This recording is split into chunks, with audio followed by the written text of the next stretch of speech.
स्वागत है देवभूमि समाचार में। मैं हूं आपके साथ। जो है बुलेटिन की शुरुआत करते हैं। उत्तरकाशी और देहरादून में केंद्रीय गृह मंत्री अमित शाह के प्रस्तावित कार्यक्रम को लेकर पुलिस प्रशासन और भाजपा संगठन की तैयारी शुरू हो गई है।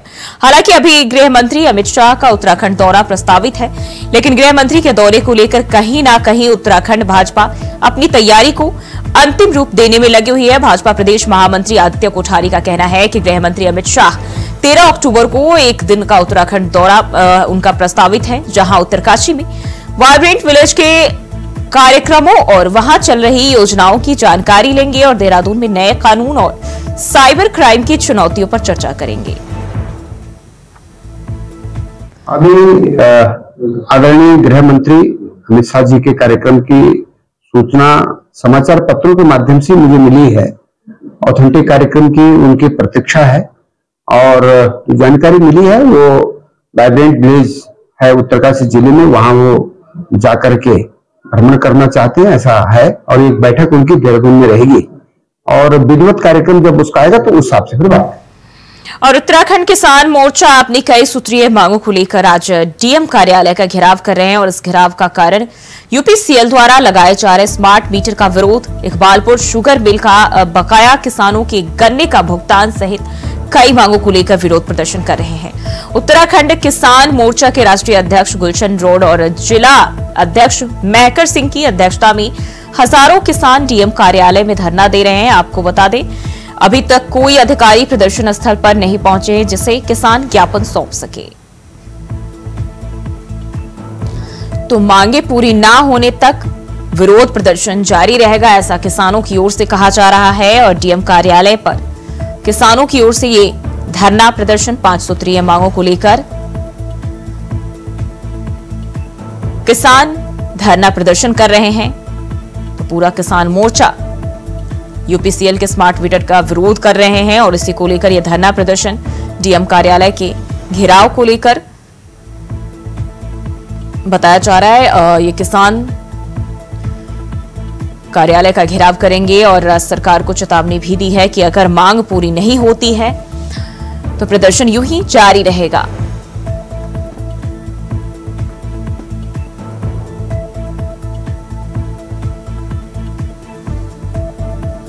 और वहीं बरसात के बाद उत्तराखंड की यात्रा अपनी चरम पर है। लगातार श्रद्धालु उत्तराखंड के 4 धाम यात्रा पर पहुंच रहे हैं। वहीं यात्रा पर प्रतिक्रिया देते हुए पर्यटन मंत्री सतपाल महाराज ने कहा, यात्रा लगातार जारी है, धीरे धीरे 4 धाम यात्रा में यात्रियों की संख्या भी बढ़ेगी।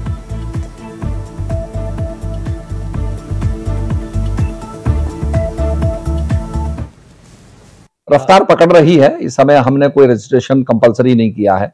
जो स्वैच्छिक रजिस्ट्रेशन चाहते हैं वो अपना कराएं, बाकी कोई रजिस्ट्रेशन कंपलसरी नहीं है। यात्रा हमारी सामान्य चल रही है और धीरे धीरे संख्या बढ़ेगी। जैसे ही अब छुट्टियां होंगी तो संख्या बढ़ेगी। वहीं देहरादून में कैबिनेट मंत्री रेखा आर्या ने राजकीय एवं स्वैच्छिक बाल देखरेख संस्थाओं में पुनर्वासित जीवन जी रहे बच्चों की उपलब्धियों से भरे कार्यक्रम मेरी पहचान में हिस्सा लिया। उन्होंने बच्चों के हौसले से भरी सफलताओं पर उनके साथ संवाद किया और भविष्य के लिए उन्हें प्रोत्साहित किया। कार्यक्रम को संबोधित करते हुए मंत्री रेखा आर्या ने कहा कि उत्तराखंड देश का पहला ऐसा राज्य है जहां अपने माता पिता को खो चुके बच्चों को राजकीय सेवाओं में 5% क्षैतिज आरक्षण दिया जा रहा है। उन्होंने बताया कि इस आरक्षण का लाभ पाकर 24 बच्चे सरकारी नौकरी पा चुके हैं और अन्य कई इसी दिशा में प्रयासरत हैं।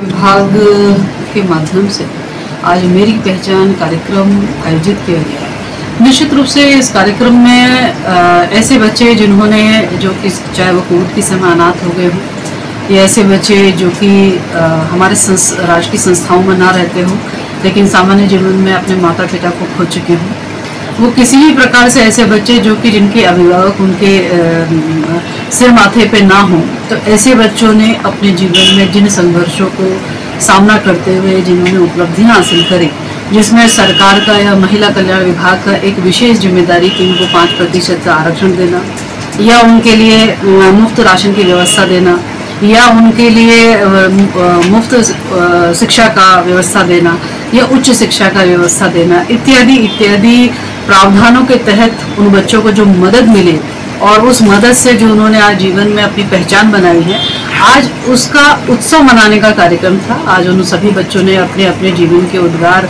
मंच के माध्यम से सबको बताए हैं।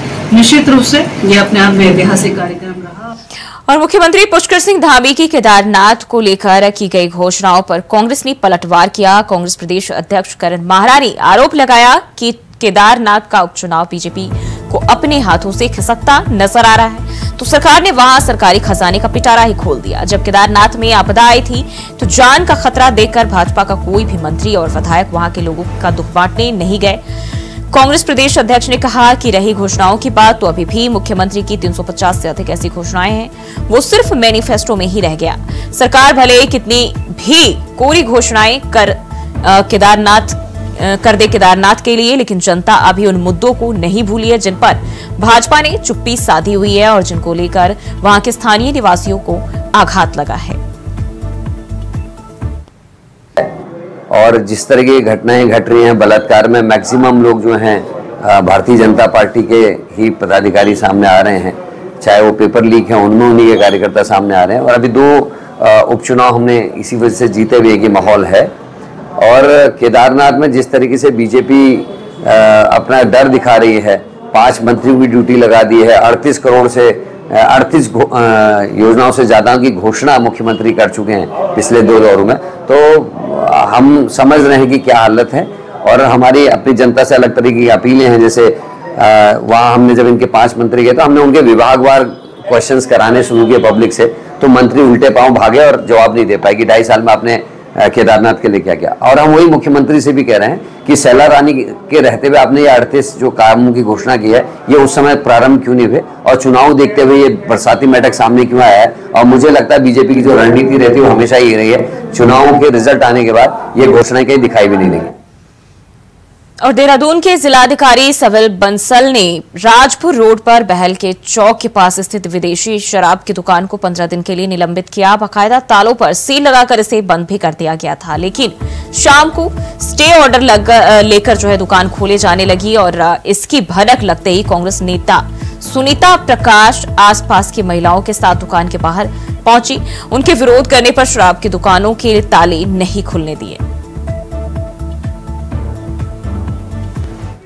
देखिए, मुख्य वजह जो है, कल रात भी हमने यहाँ पे धरना प्रदर्शन किया था।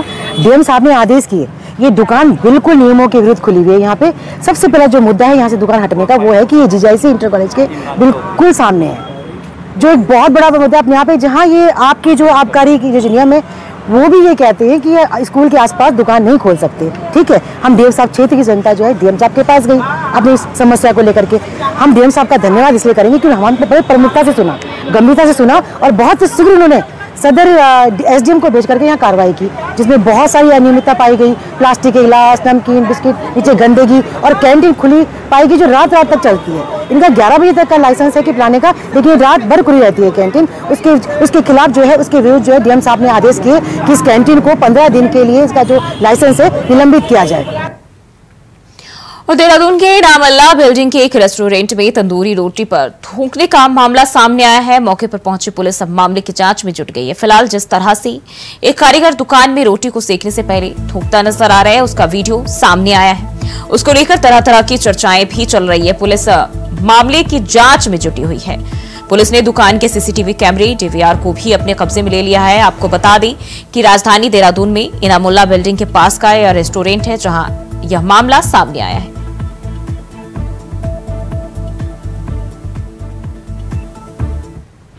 रोटी बनाते वक्त, रुमाली रोटी बनाते वक्त कुछ आपत्तिजनक उसमें ऐसा सीन लग रहा था कि उसमें है, तो इसको देखते हुए जो इसका कारीगर है, साथ ही साथ जो वहाँ का ओनर है, उनको चौकी पर ले आया गया था, उनसे पूछताछ की गई थी। अभी तक प्राथमिक जानकारी में ऐसा लगता है कि जो रुमाली रोटी बनाने के लिए जो एक टेक्निक के हिसाब से जो लोग काम करते हैं, जो कारीगर होते हैं, वो उस टेक्निक से काम कर रहा था। चूँकि विजुअल में बहुत ज़्यादा चीज़ें क्लियर नहीं है, लेकिन फिर भी चूँकि एक संवेदनशील प्रकरण हो जाता है ऐसा कोई खाने पीने की चीज़ और उसमें कहीं कोई ऐसी बात आती है, तो नेचुरल सी बात है, पुलिस उसमें इंटरवेंशन करती है।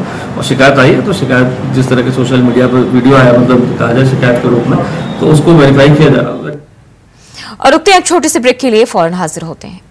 और ब्रेक के बाद फिर से स्वागत है आपका। बात करते हैं खबरों की। पहाड़ों की रानी मसूरी में चाय में थूक मिलाने वाले वीडियो के वायरल होने के बाद 2 मुसलमान युवकों के खिलाफ पुलिस ने कार्रवाई की है, परंतु अभी दोनों युवक पुलिस की गिरफ्त से बाहर हैं। मसूरी में हिंदू समाज के लोगों में भारी आक्रोश देखने को मिल रहा है, जिसको लेकर बजरंग दल और हिंदू समुदाय से लोगों ने मसूरी कोतवाली का भी घेराव किया, जिसको लेकर मसूरी में बजरंग दल, मसूरी भाजपा मंडल और मसूरी छात्र संघ और अखिल भारतीय विद्यार्थी परिषद द्वारा मसूरी एसडीएम को ज्ञापन देकर तुरंत मसूरी में बाहर से आने वाले मुसलमान के सत्यापन और खाने पीने की चीजों पर थूक मिलाकर बेचने वालों के खिलाफ सख्त कार्रवाई करने की मांग की गई है। वहीं मसूरी माल रोड के किताब घर पर मसूरी बिरयानी कॉर्नर को बंद कराए जाने पर बजरंग दल और कुछ लोगों के बीच हाथापाई भी हुई, जिसको लेकर लोगों ने बड़ी मुश्किल से शांत कराया।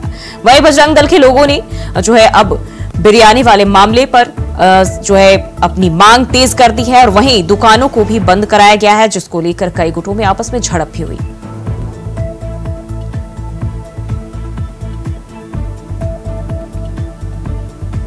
तो विशेष समुदाय के 2 युवकों पर और जो दूध जिहाद का जिस तरह का मामला सामने आया है, तो निश्चित ही सभी संगठनों द्वारा, बजरंग दल द्वारा, भारतीय जनता पार्टी द्वारा, छात्र संघ द्वारा, विद्यार्थी परिषद द्वारा और सभी सामाजिक संगठनों द्वारा जो है इसका विरोध किया जा रहा है और ये मांग की जा रही है कि आने वाले समय पे सभी जगह वेरिफिकेशन हो। लोग जो यहाँ पे रह रहे हैं, कहाँ से आए हैं, क्या करते हैं, क्या इनका बिजनेस है, क्या इनकी सोर्स ऑफ फंडिंग है। जिस तरह से आपने देखा होगा कि कई बार बड़े बड़े किराए देकर लोगों ने यहाँ पे दुकानें ली हैं, मुझे लगता नहीं कि उतनी सेल उनकी वहाँ पे होगी कि उसी दुकानदारी से वो अपने अपना किराया और रहने का और खर्चा निभा पाए। तो निश्चित ही सरकार को इसमें जो है बड़ी घटना होने से पहले सचेत होने की जरूरत है। अभी कोतवाली में भी सबने ज्ञापन दिया था और वहाँ पर भी जो कोतवाल साहब थे, उनके जो प्रतिनिधि थे, उनके द्वारा आश्वासन दिया गया कि हम बहुत जल्दी ऐसा वेरिफिकेशन निकालेंगे। हमारा कहना यह है कि जितने भी स्लम्स हैं, जहां पर भी है, चाहे वो किसी भी कम्युनिटी का हो, सबका वेरिफिकेशन होना चाहिए कि कौन व्यक्ति यहाँ पे रहता है, कौन क्या काम करता है और वो जो उसकी आइडेंटिटी है, उस आइडेंटिटी का भी वेरिफिकेशन होना चाहिए। क्योंकि जानने में ये भी आया है कि जो आइडेंटिटी कार्ड और जो आधार कार्ड और अदर चीजें जो उन्होंने बनाई है वो भी फर्जी है। मसूरी के बजरंग दल के अध्यक्ष व सदस्य व्यक्ति आए और उनके द्वारा ज्ञापन दिया गया है कि माल रोड पर स्थित कुछ दुकानों के बारे में, जिसकी जो है विधिवत रूप से विधिक जांच कराई जाएगी और नियमानुसार कार्रवाई। पूरी शायद हिमांशु बिश्नोई जी उन्होंने वीडियो डाला है, आप देख सकते हैं कि उसमें साफ दिखाई दे रहा है कि उसमें थूकते हुए नजर आ रहे हैं और ये एक बार नहीं, न जाने कितनी बार हुआ होगा। मसूरी पर्यटन क्षेत्र है और इस प्रकार की घटनाएं होना मसूरी की छवि खराब करना है। आज अखिल भारतीय विद्यार्थी परिषद, भारतीय जनता पार्टी, बजरंग दल, सभी दलों ने यहाँ पर इसके विषय में जो ज्ञापन दिया है, इस ज्ञापन में हमारी मांग है कि इस तरीके के जो लोग हैं, तो पहले तो जो थूकने वाले व्यक्ति उनको पकड़ के लाया जाए और कड़ी से कड़ी सजा दी जाए। दूसरा, जो इस प्रकार के और लोग भी मसूरी में रहते हैं, जो इनका पूरा गिरोह होगा, एक व्यक्ति तो होंगे नहीं, सभी इस प्रकार की घटनाएं करते होंगे, उन लोगों की भी जांच की जाए और उन लोगों का सत्यापन करके उनके खिलाफ भी कार्रवाई की जाए। और तीसरा, आपने देखा होगा माल रोड के अंदर कई सारे ऐसे दुकानें भी है जिनमें 1-1 लाख रुपए लोग किराया दे रहे हैं। आप देख सकते हैं कि सक्षम परिवार का व्यक्ति कहते हैं कि बेरोजगारी बढ़ रहा है, आप 1-2 लाख रुपए उस दुकान में किराया दे रहे हैं, कहाँ से आपके पास पैसा आ रहा है? और ये सारे ज्यादा से ज्यादा लोग भारी व्यक्ति है। तो हमने इसके विषय में आज एक ज्ञापन दिया है कि भारतीय विद्यार्थी परिषद की तरफ से, छात्रों की तरफ से, कि इसकी जांच की जाए और इसके विषय में कड़ी से कड़ी जो भी सजा बनती है वो हम प्रशासन से मांग करते हैं कि। और इसी खबर पर ज्यादा जानकारी के साथ मसूरी से सुनील सोनकर हमारे सहयोगी हमारे साथ जुड़ गए। सुनील, ये थूक जिहाद इतना ट्रेंड में क्यों है? एक के बाद एक मामले जो है सामने आ रहे हैं, पहले तंदूरी रोटी और अब चाय। ये सांप्रदायिक स्वार्थ को खराब करने के लिए कुछ लोग ये काम कर रहे हैं। उसमें संस्थाओं पर कहीं जो लोग हैं उनमें काफी आक्रोश है। मस्ती में भी तो चाय में थूक डालने का वीडियो वायरल हो रहा है। और ये दोनों जो लोग हैं ये मुस्लिम समुदाय से आते हैं और ऐसे में हिंदू जागरण मंच, बजरंग दल और भारतीय जनता पार्टी के कार्यकर्ताओं के साथ हिंदू संगठनों में भारी आक्रोश है, जिसको लेकर आज यहाँ पर जमकर बवाल किया गया है। यहाँ पर मुस्लिम समुदाय के द्वारा बिरयानी या मीट चिकन की दुकानें चलाई जा रही थी, उसका बंद कराने का काम किया गया और ज्ञापन यहाँ पर एसडीएम मसूरी के सौंपे गए। मसूरी में जितने भी बाहर से जो मुस्लिम समुदाय के लोग आ रहे हैं उनका सत्यापन किया गया और इस तरीके से जो जिहाद या अलग जिहाद जैसे मामले कर रहे हैं उनसे कठोर कार्रवाई की जाए। और उन्होंने ये भी मांग करी है, क्योंकि मसूरी अपने भाईचारे के लिए जाना जाता है, परंतु कुछ लोग यहाँ पर जो आपसी सौहार्द है वो खराब करने की कोशिश कर रहे हैं। ऐसे लोगों को तत्काल चिन्हित कर उन पर कार्रवाई की जाए। अभी तक जो है बताया जा रहा है कि ज्ञापन भी सौंपा गया है और मांग की गई कि दोनों को हिरासत में लिया जाए, लेकिन अभी तक दोनों पुलिस की गिरफ्त से बाहर है। क्या वजह है, ढील कहां पड़ रही है? क्योंकि कार्रवाई की बात जब भी इस तरह के वारदात आते हैं सामने बराबर की जाती है, लेकिन सफलता कितनी मिलती है वो साफ तौर पर हम यहां भी देख सकते हैं। अभी भी दोनों ही युवक जो है गिरफ्त के बाहर है। जी देखिए, जिस तरीके से यहाँ पर पुलिस को पूरा वीडियो वायरल जैसे मिला, उसके बाद पुलिस ने यहाँ पर त्वरित कार्रवाई करते हुए विभिन्न धाराओं में मुकदमा दर्ज कर दिया है और दोनों युवक अभी फरार चल रहे हैं। पुलिस द्वारा टीमें यहाँ पर भेजी गई है और दोनों को पुलिस का कहना है कि जल्द इन दोनों युवकों को यहाँ पर गिरफ्तार कर लिया जाएगा, इन पे कठोर कार्रवाई की जाएगी और किसी भी हाल में मसूरी का जो स्वार्थ वातावरण है वो खराब नहीं होने दिया जाएगा। बिल्कुल, बहुत बहुत शुक्रिया आपका तमाम जानकारी के लिए। तो एसडीएम को सख्त कार्रवाई के लिए ज्ञापन भी सौंपा गया है। हालांकि अभी तक दोनों युवकों का कुछ अता पता नहीं चल पाया है। और वहीं देहरादून से बड़ी खबर सामने आ रही है। प्रदेश और देश के लिए खिलाड़ियों के लिए खुशखबरी। 38वें राष्ट्रीय खेल की तय हुई तारीख जनवरी और फरवरी में आयोजित किए जाएंगे। खेल 28 जनवरी से 14 फरवरी तक 38वां राष्ट्रीय खेल आयोजित किया जाएगा। तो देहरादून से यह जानकारी सामने आ रही है और जनवरी फरवरी के महीने में इस खेल का आयोजन किया जाएगा। 38वें राष्ट्रीय खेल की तारीख अब तय हो गई है। बताते चले, पिछले काफी समय से इसको लेकर तैयारियां भी सरकार की ओर से किया जा रहा था और अब इसकी तारीख भी निकल के सामने आ गया है। और अगर हम देखें तो बताया जा रहा है जनवरी और फरवरी के महीने में इसका आयोजन किया जाएगा। 28 जनवरी से लेकर 14 फरवरी तक 38वें राष्ट्रीय खेल का आयोजन किया जाएगा।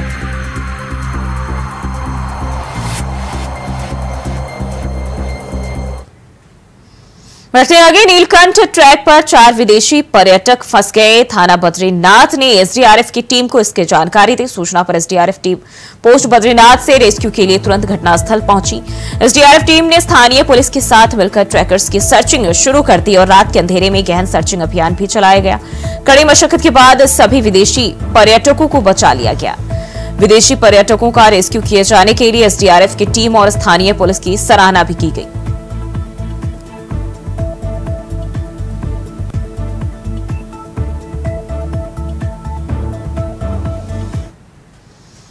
राजधानी देहरादून के चक्राता रोड पर 2 युवकों में बवाल हो गया। किसी बात को लेकर हुए बवाल में दोनों ही युवकों के बीच कहासुनी हो गई और इस दौरान एक युवक ने दूसरे सिख युवक के साथ हाथापाई कर दी, जिसके चलते सिख युवक की पगड़ी खुल गई और इस पर सिख युवक ने अपने दूसरे साथी को मौके पर बुला लिया, जिससे जमकर हंगामा भी हुआ। बाद में पुलिस के पहुंचने पर मामला शांत हुआ। बहरहाल पुलिस दोनों पक्षों को पकड़कर पुलिस चौकी ले गई है।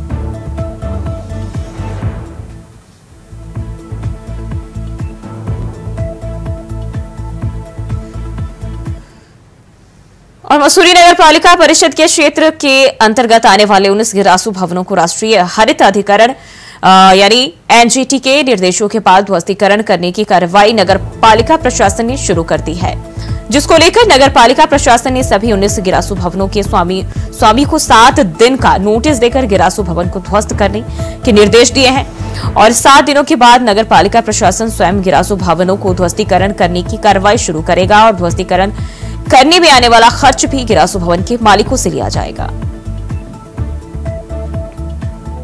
माननीय एनजीटी ने एक सुमोटो लिया था और वो केस माननीय एनजीटी में चल रहा है, जिसमें ये हुआ था कि मसूरी भू धसाव जब 2022 में हुआ था तो उसमें ये हुआ था कि जो गिरासू बिल्डिंग है जिनसे कोई जनहानि हो सकती है उनको हटाया जाए।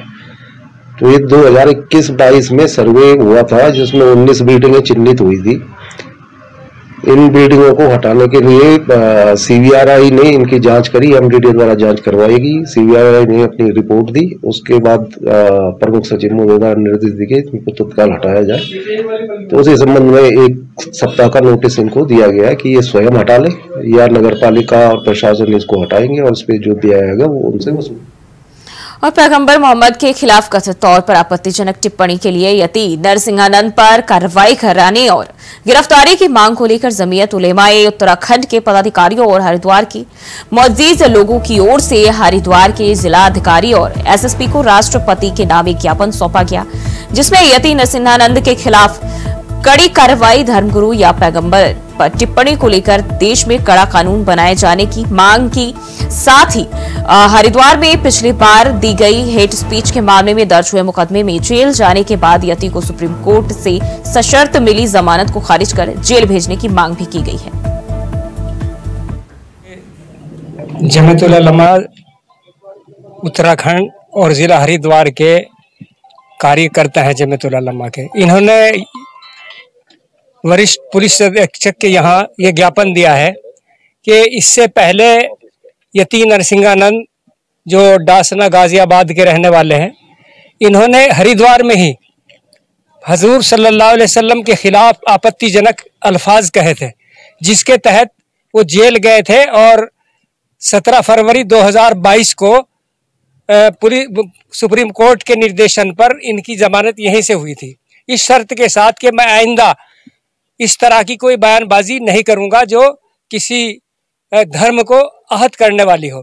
लेकिन इन्होंने फिर अभी 27 सितंबर को या 29 सितंबर को एक बयान फिर नबी करीम सल्लल्लाहु अलैहि वसल्लम के खिलाफ दिया है और तमाम देश के रहने वालों को और ख़ास तौर से मुसलमानों को ये ठेस पहुंची है जो हमारे नबी करीम सल्लल्लाहु अलैहि वसल्लम की शान में गुस्ताखी। यति नरसिम्हानंद के दिए गए बयानों के अगेंस्ट में आज एक मुस्लिम समाज के संगठन के जो लोग हैं उनका एक डेलीगेशन मुझे मिला था, उनके द्वारा इस पर एक कंप्लेंट की गई है जिसको हम लोगों के द्वारा जांच कराई जा रही है, क्योंकि इसमें ऑलरेडी एक अभियोग गाजियाबाद में कायम किया गया है और वहाँ से जांच इस पर चल रही है। और उसके जो स्वामी यति नरसिम्हानंद की जो जमानत है या वो जिन शर्तों पर बाहर आए हैं, क्या उनका उल्लंघन उनके द्वारा किया गया है नहीं किया गया है, उसकी हम लोगों के द्वारा जांच कराई जा रही है। और देवभूमि समाचार में फिलहाल के लिए बस इतना ही। खबरों के लिए बने रहिए इंडिया वॉइस के साथ।